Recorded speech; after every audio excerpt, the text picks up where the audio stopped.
قرآن صرف کاغذ پر لکھی ایک کتاب نہیں بلکہ ایک زندہ روح ہے۔ ایک روح؟ جی، جو ہر دور میں ایک بشر کے ذریعے یعنی ایک انسان کے ذریعے دوسروں کی رہنمائی کے لیے آتی ہے۔ دیکھیں، کتاب مکنون کا مطلب ہے پوشیدہ کتاب یا محفوظ کتاب۔ یہ کوئی الگ سے فزیکل کتاب نہیں ہے، اچھا، بلکہ یہ قرآن کے اس جوہر کی طرف، اس کی روح کی طرف اشارہ ہے جو ظاہری الفاظ کے پیچھے چھپی ہوتی ہے۔ یعنی وہ بنیادی پیغام جسے صرف پڑھا نہیں جاتا، بالکل، جسے محسوس کیا جاتا ہے، سمجھا جاتا ہے۔ تو آج کی ہماری گفتگو اسی روح کو پانے کے سفر کے بارے میں ہے۔ کسی بھی پیغام کے حقیقی مطلب تک پہنچنا، یہ کیسے ممکن ہے؟ خاص طور پر جب وہ پیغام الہامی سمجھا جاتا ہو۔ آج ہم اسی سوال کے جواب کی تلاش میں ہیں، اور ہمارے پاس کتاب مکنون نامی ایک دستاویز کے کچھ اقتباسات ہیں۔ بالکل، اور یہ دستاویز ہمیں شروع میں ہی ایک چیلنج دیتی ہے کہ الفاظ اور حروف سے آگے دیکھو۔ اس کا جو مرکزی خیال ہے وہ یہ ہے کہ قرآن صرف کاغذ پر لکھی ایک کتاب نہیں بلکہ ایک زندہ روح ہے۔ ایک روح؟ جی، جو ہر دور میں ایک بشر کے ذریعے یعنی ایک انسان کے ذریعے دوسروں کی رہنمائی کے لیے آتی ہے۔ اچھا، ایک منٹ، شروع کرنے سے پہلے یہ واضح کر لیں، یہ کتاب مکنون کیا ہے جس کا ہم حوالہ دے رہے ہیں، تاکہ ہمارے سننے والے بھی اس گفتگو کا سیاق و سباق سمجھ سکیں۔ یہ بہت اہم سوال ہے۔ دیکھیں، کتاب مکنون کا مطلب ہے پوشیدہ کتاب یا محفوظ کتاب۔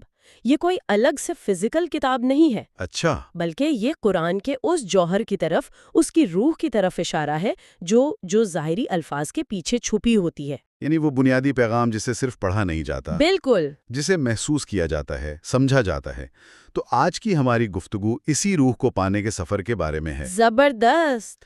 تو آئیے اس سفر کا آغاز کرتے ہیں۔ ہمارا مقصد یہ جاننا ہے کہ اس روح کو پہچاننے کی وہ فطری صلاحیت کیا ہے، اور پھر اس کی راہ میں سب سے بڑی رکاوٹ کون سی ہے، اور اسے عبور کیسے کیا جائے۔ اس متن میں جو سب سے پہلی اور حیران کن بات کہی گئی ہے وہ اس روح کو پہچاننے کے طریقے کے بارے میں ہے۔ جی، اور اس کے لیے جو مثال دی گئی ہے وہ منطق سے زیادہ فطرت سے تعلق رکھتی ہے۔ جی، متن کہتا ہے کہ کتاب کا حقیقی علم رکھنے والے اس روح کو ایسے پہچانتے ہیں جیسے کوئی شخص اپنے بیٹے کو پہچانتا ہے۔ ذرا اس پر غور کریں، ایک باپ کو اپنے بیٹے کو پہچاننے کے لیے کسی ڈی این اے ٹیسٹ کی ضرورت نہیں ہوتی۔ صحیح۔ یہ ایک فوری، ایک گہری، وجدانی پہچان ہوتی ہے۔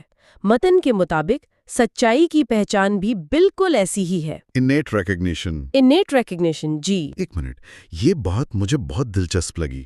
یعنی آپ کہہ رہے ہیں کہ یہ کوئی سیکھی ہوئی پہچان نہیں ہے، یہ ایک آہا مومنٹ کی طرح ہے؟ بالکل یہی۔ جیسے کوئی دھن سن کر اچانک یاد آ جائے کہ اسے پہلے کہاں سنا تھا۔ بالکل، مدعا کا دعویٰ یہی ہے کہ حق کی آواز انسان کی فطرت میں پہلے سے موجود ہے۔ جب ایک سچا متلاشی اس روح سے ٹکراتا ہے تو اس کا اندر، اس کی فطرت گواہی دیتی ہے کہ ہاں، یہی وہ سچ ہے۔ یہی وہ سچ ہے جس کی اسے تلاش تھی۔ سورہ انعام کی آیت 20 کا حوالہ بھی یہی سمجھاتا ہے کہ وہ اسے ایسے پہچانتے ہیں جیسے اپنے بیٹوں کو۔ ٹھیک ہے، لیکن اس میں ایک خطرہ بھی ہے۔ اگر ہر کوئی اپنی اندرونی تصدیق پر بھروسہ کرنے لگے تو کیا یہ ہر کوئی اپنی پسند کے سچ کو نہیں اپنا لے گا؟ آپ نے بالکل صحیح نس پر ہاتھ رکھا ہے، اور یہیں پر اکثر لوگ غلط فہمی کا شکار ہوتے ہیں۔ دیکھیں، یہ وجدانی پہچان علم اور عقل کا متبادل نہیں ہے۔ اچھا، بلکہ یہ سفر کا نقطۂ آغاز ہے۔ یہ وہ چنگاری ہے جو آپ کو تحقیق پر اکساتی ہے۔ ٹھیک ہے۔ جب آپ کو وہ آہا مومن محسوس ہوتا ہے تو اس کے بعد آپ عقل و دلیل کی کسوٹی پر اسے پرکھتے ہیں۔ تو اگر یہ پہچان اتنی فطری ہے تو پھر سب اسے پہچان کیوں نہیں پاتے؟ بالکل، یہی سوال میرے ذہن میں بھی آ رہا تھا۔ اگر یہ صلاحیت ہم سب کے اندر ہے تو پھر اتنے اختلافات کیوں ہیں؟ جی، اور یہی اس دستاویز کا اگلا اور شاید سب سے اہم نقطہ ہے۔ متن کہتا ہے کہ اس فطری پہچان کی راہ میں ایک بہت بڑی، بہت پرانی اور بہت طاقتور نفسیاتی رکاوٹ ہے۔ یہاں پر بات واقعی گہری ہو رہی ہے۔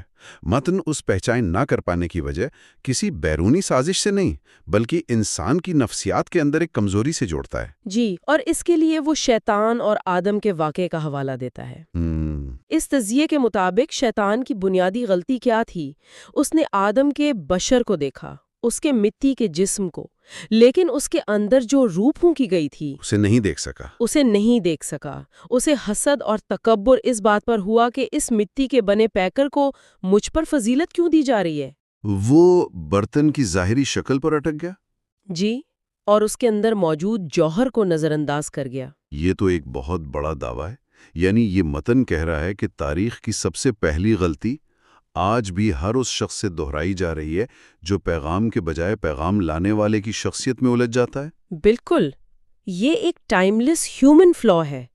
متن کا المیہ یہی ہے کہ آج بھی جو لوگ قرآن کی روح کو محض ایک تاریخی شخصیت کا کلام سمجھتے ہیں، وہ اسی شیطانی حسد میں مبتلا ہیں۔ اچھا، وہ پیغام لانے والے بشر کی ذات میں، اس کے انسان ہونے میں، اس کے کھانے پینے میں الجھ کر اس روح سے محروم رہ جاتے ہیں جو اس بشر کے ذریعے ظاہر ہو رہی ہے۔ ان کا اعتراض یہی ہوتا ہے کہ یہ تو ہم جیسا ہی ایک انسان ہے۔ جی، یہ ہمیں کیا سکھائے گا؟ لیکن کیا یہ انسانی فطرت نہیں؟ ہم کہانیوں اور شخصیات سے ہی تو متاثر ہوتے ہیں۔ کیا یہ مطالبہ غیر حقیقی نہیں کہ لوگ شخصیت کو بالکل نظر انداز کر دیں؟ یہ بہت نازک نقطہ ہے۔ دیکھیں، شخصیت متاثر ضرور کرتی ہے اور کرنی بھی چاہیے۔ مسئلہ تب پیدا ہوتا ہے جب شخصیت پیغام پر حاوی ہو جائے، یا پھر جب پیغام لانے والے کی بشریت کو اس کے پیغام کو رد کرنے کا بہانہ بنا لیا جائے۔ یہ حسد کی سب سے لطیف شکل ہے۔ یہ شخص مجھ سے بہتر کیسے ہو سکتا ہے؟ بالکل، یا اگر یہ پیغام سچا ہے تو یہ مجھ پر کیوں نہیں اترا؟ یہ سوچ انسان کو اندھا کر دیتی ہے۔ وہ حق کو اپنے بیٹے کی طرح پہچاننے کے باوجود اس کا گلا گھونٹ دیتا ہے، صرف اس لیے کہ وہ اسے اپنے جیسے ایک بشر سے قبول نہیں کر سکتا۔ یہ واقعی چونکا دینے والی بات ہے کہ انسان کی فطرت میں سچ کو پہچاننے کی صلاحیت بھی ہے اور حسد کی وجہ سے اسے رد کرنے کی کمزوری بھی۔ جی، تو سوال یہ ہے کہ اس اندرونی کشمکش پر قابو کیسے پایا جائے؟ کیا یہ ماخذ کوئی راستہ بھی بتاتا ہے؟ جی بالکل۔ اگر مسئلہ اندرونی ہے تو اس کا حل بھی اندرونی ہی ہوگا۔ ماخذ اس رکاوٹ کو دور کرنے کے لیے 2 بنیادی شرائط بیان کرتا ہے۔ اور وہ کیا ہیں؟ پہلی شرط ہے حجاب۔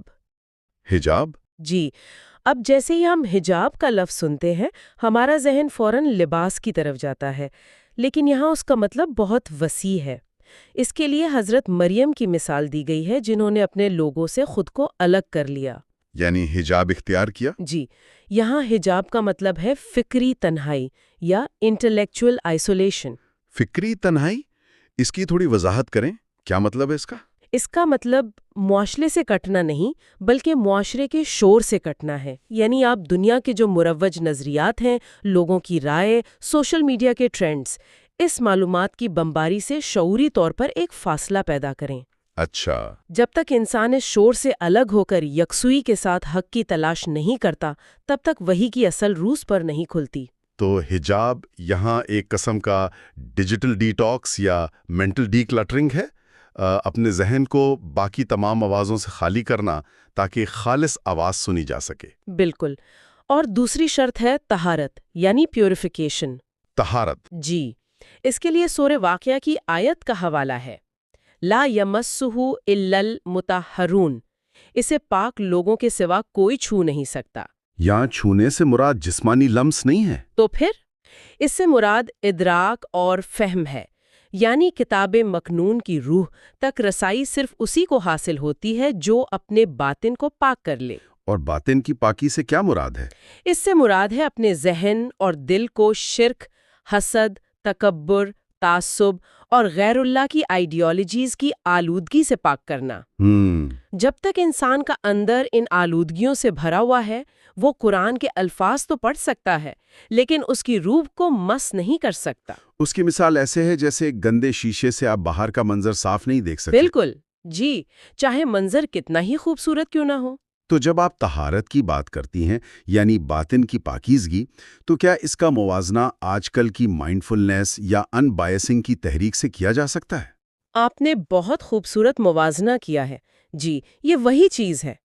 طہارت کا مطلب ہے ایک غیر جانبدار اور کھلا ذہن لے کر پیغام کی طرف آنا۔ ٹھیک ہے۔ اگر آپ پہلے سے ہی حسد یا تکبر کا چشمہ پہنے ہوئے ہیں تو آپ کو ہر چیز ٹیڑھی ہی نظر آئے گی۔